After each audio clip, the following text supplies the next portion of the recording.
नमस्कार प्रेज दिलड आपको स्वागत करुँ मोर पुनर्बार मोर आउ कोन भिडियो रे मोर प्रिय प्रभुंकर लोक मैंने आसतु देखा गोटे विषय आम आज जगत रे आम कौन करवा न करवा ईश्वर ठारू आसतु आम देखा पवित्र शास्त्र बाइबल कौन कहे आमको आसतु पढ़ा ए लिखा जाए गालात्य 6:7 पद लिखा जाए भ्रांत न हुओ ईश्वर विद्रूपर पात्र नुहंती कारण मनुष्य जहाँ बुणे ताहा ही काटिब।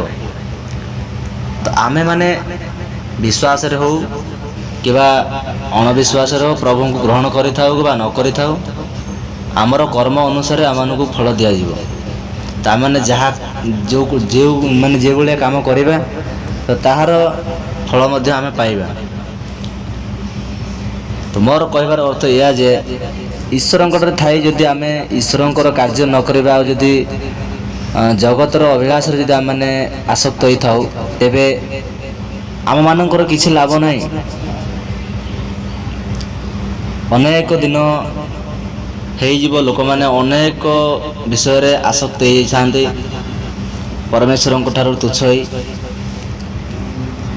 तो यार जानिबा अर्थ जानिबा जे समस्त विषय रे कहीं आम दूरित हवा से वाक्यर लिखा जाए जे